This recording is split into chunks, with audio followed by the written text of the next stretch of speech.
Good afternoon, ladies and gentlemen. Welcome to another exciting propaganda review with me, your host, Imperial Dane. Covering this time, Darkest Dungeon. Well, the early access version, since the game isn't quite fully out yet, and I also know it's actually been out for a bit of a while there. In fact, I had it almost more or less since the beginning, since it actually backed on Kickstarter, so I suppose a bit of a heads up there. I did back it on Kickstarter. The reason I haven't covered it yet in a review was basically because I didn't feel early on it wasn't that much, really. I mean, the problem was basically there wasn't enough content. You had some of the areas, I mean, there's still some lacking, but generally that combined with the lack of bosses and overall sort of poor scaling in terms of difficulty, meaning it got very easy very quickly, and it wasn't quite as fun, really, so didn't really feel like, I should make a review of something I couldn't that much recommend. It wasn't that the game was bad per se, just that longer term it has some issues, but now I do think it's sort of more worth covering. So, what is Darkest Dungeon? Darkest Dungeon is sort of a RPG of the more gothic, dark, oppressive kind, where you basically manage a series of teams of characters. I wouldn't call them heroes, since if you sort of look at what they actually are, they're not usually a sort of archetypical heroes, which is also amongst other things what makes this a bit more interesting. You're not got no paladins, heroes, and wizards and sorcerers. You've got crusaders, you've got lepers, plague doctors, you've got mercenaries of all kinds, men-at-arms, arbalesters, you've got hound masters who are basically, policemen of assaults with their big dogs, and you got occultists who worship other dark gods, the ones you're fighting, and highwaymen. I mean, basically, these are not your usual people here. You've sort of seen an RPG, and certainly not in a BioWare RPG or anything like that. I mean, again, they're not the sort of usual type you come to. But again, this is not a usual game. This is not a usual story. This is sort of a story about who descendant of some guy who owned this hamlet, essentially, who rather fell into darkness. He got a lot of funny ideas, and, well, you're basically here to clean up the mess after he killed himself, because he realized that he'd actually done some pretty bad things. And overall, that's more or less how I sort of flow into the story, and there's sort of more details to sort of what he did through basically a series of boss fights, where you sort of get a bit more of your ancestors' memories. You got sort of so far about, 8 bosses over about 4 areas. You've got the Warrens, Weald, Cove, Ruins, and then you find it they've yet to have. This is the Darkest Dungeon. This is basically the end game. So that's probably going to be added somewhere closer to release of the full release of Darkest Dungeon. You also got basically this hamlet to manage. You sort of, as you do quests and stuff, you gain more stuff to then sort of upgrade, which includes bars here, for example, where heroes then recuperate, because as they fight, they gain stress. And again, that's another element. I mean, this is Darkest Dungeon, not Trip Through the Dungeons with your good friends from BioWare. And if you sort of gain the impression I'm thinking BioWare's kind of a bunch of wussies, then yes, I do think so. I think they've rather lost it, but that's another discussion entirely. But again, darker stuff. As your heroes progress, they will suffer stress, they can go mad, they will suffer, different kinds of quirks, some positive, some negative, which can involve, for example, them only being able to, stress off by either getting drunk or gambling or going to the brothel or whipping themselves silly in the church. So there are a lot of things there. The artwork, by the way, also very nice. It's artistically, it also looks, quite handsome in a sense. Again, it really fits this theme. Musically, also really great. Again, dark, oppressive. Once you get to the fight, sort of really hammering away, and you just go, "Good Lord, this is good." So, I mean, already here there's a lot to do, but you'll probably enjoy what you actually see how it actually plays. Also, a quick note: you get stuff like trinkets, which are artifacts, but unlike again most games, most of them tend to actually have negatives. I mean, you just equip some really good stuff without getting some nasty bits. There are some that have positive effects only, but those are the rarity. Most usually require some kind of trade-off. So, I mean, if you want to be good at something, you have to get worse at something else. So that also rather makes this a much more intense game. You have to think a lot more, and the game can also punish you a lot harder if you're not careful throughout the game. Money, by the way, is something you have to manage to sort of spend, because when you sort of head out to expeditions, you have to pay quite a bit of resources to get it done. You sort of got different missions here, like, find things, do room battles, explore is also a common one, and then depending how level you are, you can sort of do different things And as of course you then get higher level, challenge increases, more monsters are added of different kinds, and the ones you've usually been fighting becomes, well, tougher. So there are some things there to sort of keep in mind. And certainly early on you will also be suffering some losses. So yeah, expect to get, you know, your men killed. For example, I've got several here. Most of them happen to be men-at-arms. Make of that what you will, and you can sort of generally hire new here at Stagecoach. No, by the way, hiring heroes is completely free. It doesn't cost you a penny to hire any of these people. Again, they call them hero, but I wouldn't call them hero. So that's a little detail there, though of course you can sort of run out there, and of course you'll be going through a lot of them, because again you'll have them de-stressing, and occasionally they'll go off on a drunken bender too, like, good lord, where are you going, Jeremy? Where are you? We rather need you to deal with this thing. So you sort of have to plan ahead your expedition. For example, you do this one because it's short, meaning I don't have to pack as much with me to sort of deal with this thing. So we got, who do we have here? Louvet, he's a nice, reliable fellow. Got some nice items, including the Holy Orders. Let's take Folliot, very nice little there. Going for Pippin, and we're going for Cuivre Vermont. Nice little combo there. Usually, again, they sort of have different abilities. They can sort of work nicely with sort of different character classes. For example, I found the Houndmaster and the Bounty Hunter actually work surprisingly well together. You sort of get here, you get sort of bits sort of out there. Occasionally, you'll have sort of extra items. If you're going for a longer trip, for example, you'll have something there. In this case, you get sort of dog treats. You can sort of temporarily buff the dog to sort of just doing even more damage. Torches is also something you want to bring along, by the way, and then depending on what the areas you're going to, you'll want different bits so to keep here. For example, blighting and a few keys also handy. Holy water also handy because there are further things there in the ruins. So there's all of these little details you have to keep in mind. Also shovels. Shovels can also be handy. And then you start off here, and there we go. Game more of the details themselves of the game, because that rather tends to show it off better. For example, right here we have a light meter, which rather depending on how lights are, you sort of get different benefits. For example, here I'm great at scouting. I'm also have a good chance of surprising enemies, though I can still get surprised. And what does surprise mean? Basically, if you surprise the enemy, they'll react last in every turn, or in the initial turn. If you get surprised, your team messes up. As the light goes down, you lose those bonuses, but you gain others. You also gain negatives. For example, your men will suffer more stress, and you'll take harder hits. And there we go. We got a nasty engagement here. We got the Slavering Ghoul and the Cultist Enchantress. Lovely stuff there. Quickly marking up here, of course, sort of, you know, highlight some bits there, and of course make it a bit easier to kill. But of course, good lord, that thing's huge. Huge. You also get some other benefits there. There we go. Resist the stun, and there we go. Stressful Incantation, and doesn't do any damage, but it does do this. It stresses him up, and as he hits full stress, that is 100, he'll sort of, you know, react to this. He'll basically either snap and suffer some kind of insanity, or can go masochistic, fearful, paranoid, you name it. I mean, they'll lose it, basically. There's also a small chance they'll sort of grow virtuous, which basically means they sort of, you know, just become, you know, really heroic. Again, there's a smaller chance of that. You can do things like, you know, grab items which can boost the chance of them sort of being, you know, virtuous, you know, good people, nice people that actually help the team, rather than ones that sort of, you know, constantly rag about and actually make things worse, like constantly, you know, berating the others if they make a mistake, because that can very quickly bring a team down. So those are sort of interesting details here. And again, it makes the game dark and oppressive, and also means, you know, once things begin going south, they can very quickly go very south. So that's also a very important detail to keep in mind, you know. I mean, you can suddenly do very well, and then one mistake, one issue, poof, it's all gone.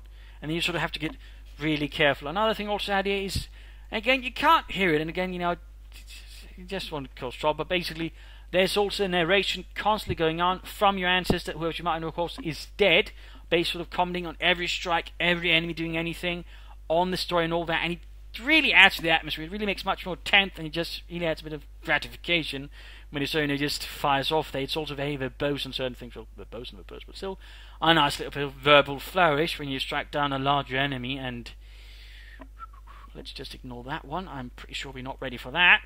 Also withdraw this fight a bit. Yeah, this isn't particularly difficult. Just some smaller ghoulies here. Hastily dispatching again, you'll find those battles, though generally as you're hit the higher tiers, less and less of those will appear. Generally, overall, each area has the unique monsters with also some more monsters sort of cover them all. For example, the cultists that you saw there are part of that sort of you can find in every area. They're generally also sort of the less imposing ones, and they can still be a nuisance. It's the more the unique ones, and again, depending on the areas, there's sort of different threats, if you will. So that's also a little thing there to keep in mind. And again, we sort of get a bit there.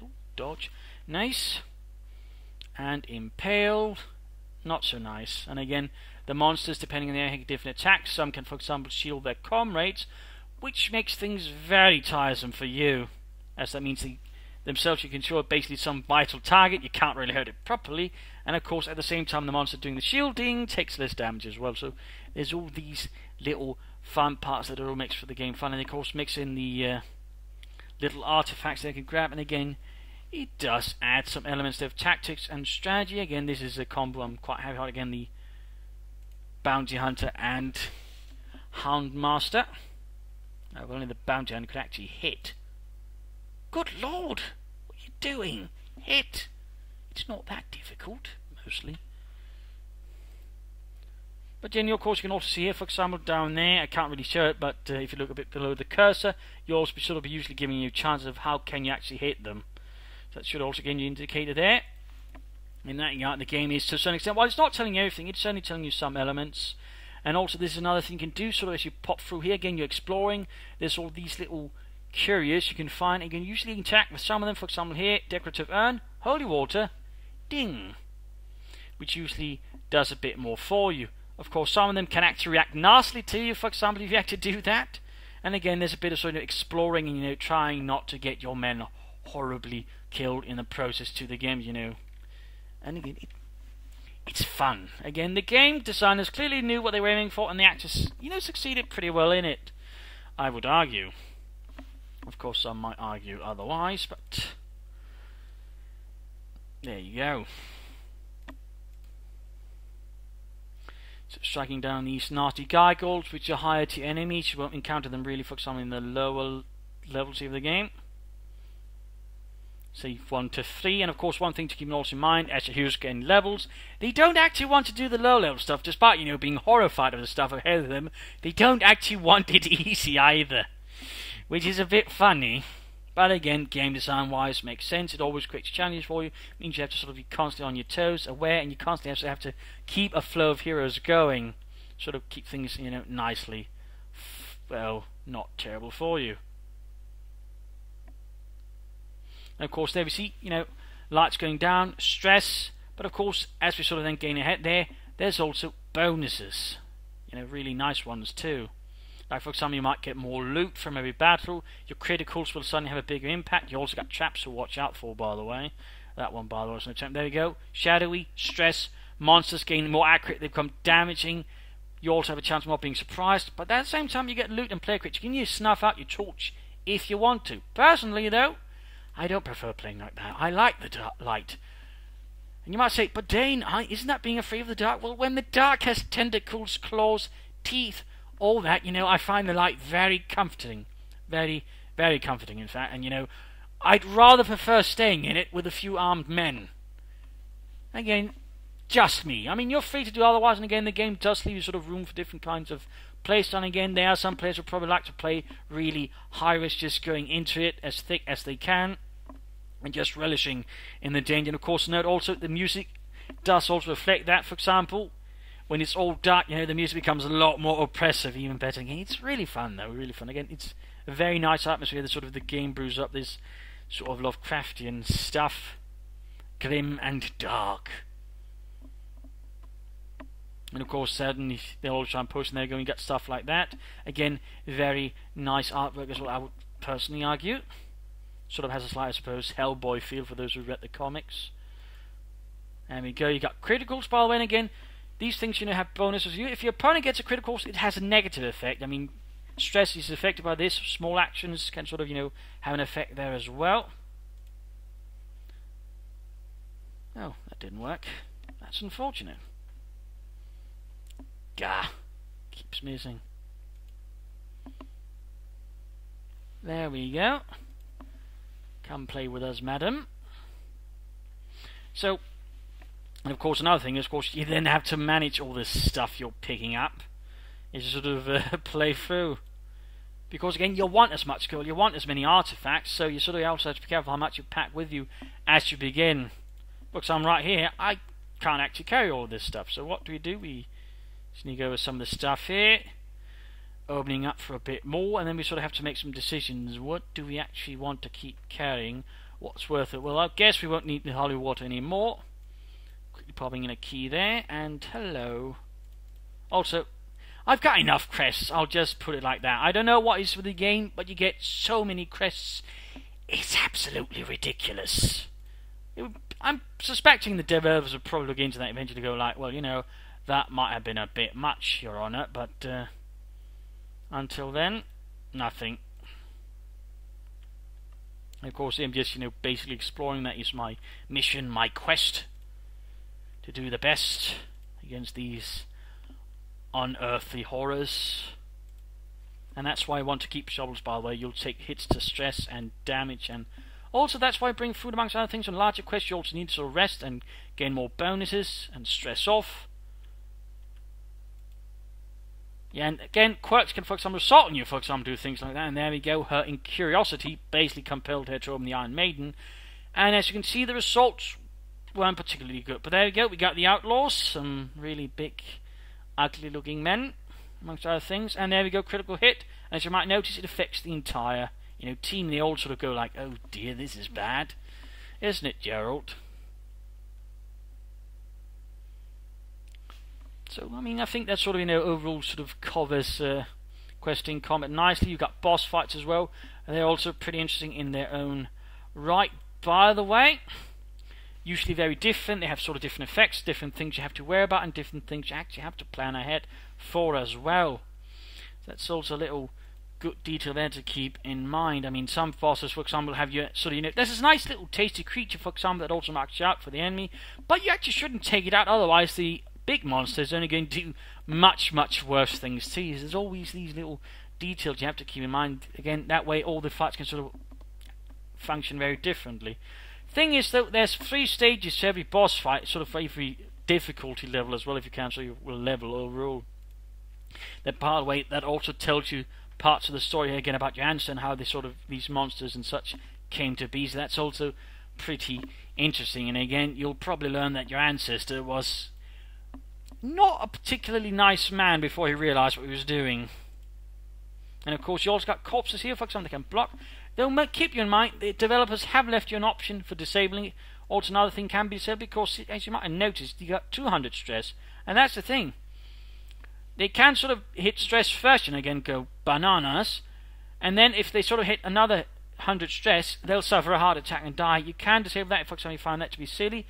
Personally, I don't. It does add a more, you know, element again, in particular, sort of, you know, the later tiers and so on. Something you always to keep in mind of. So again, it doesn't become too easy, which again I do feel was one of the issues there early on. In the beginning stage of the early access, it did have a tendency of simply becoming too bloody easy, and that was in without making any effort. Some people like to accuse some min maxes apparently and say no, not really. But there you go. A lot of good, handy, dandy fun here with Darkest Dungeon. Oh, bother. Oh, not the key, we need that one actually. Shovels, we won't need shovels. And there you go. We can of course quickly continue this. We can just open this up, grab the stuff. And, we need you. And you. Don't need you. No one likes you anyways. And that is of course quick battle here, hopefully not too long. But generally again covers all the bits there. Should give you an idea of what we're dealing with. 4-man party. And again, generally things can go very quickly. So here, well, of course, much more controlled, add a decent team, good composition. But again, you know, sometimes you're forced into a situation with a not so good composition, and it'll do a lot of damage. In every battle, you get these. Some things are good, and sometimes you get rabies. Good job there, Pippin. Or Vertigo. And of course, then you have to send it to the game. There's constantly a flow of people there from. Oh, she finally returned. That's jolly good. But generally, you have a flow there from your tavern, sanitarium, and abbey for your barracks, so you ensure you've got a decent competition. Again, you get a larger team. Great, but there will always be these things, and money will always be sort of, you know, a limiter. But overall, I think it's a pretty good game. rather fun, rather well developed. I'm looking forward to them adding more stuff, because so far they have added, for example, since the initial release, added again another area. They've added several heroes. They've added items again. They're constantly sort of working on balancing and sorting things out. So, I mean, overall, it's pretty damn good fun. I think you sort of get a lot for your money so far. I've certainly gotten it, and again, that's why I'm making this review, to sort of say, hey, this is actually a pretty fun game, and I do think you should try it. So, this is rather it. I'll probably make a review to sort of cover the final version once that is out, but, again, really enthusiastic about the game to some extent, now, at least. So, have a look at it if it's anything, up your alley. So, thank you all for joining in. I hope you had some fun, and hopefully this might have piqued your interest a bit. So, thank you all, and see you another time. Bye.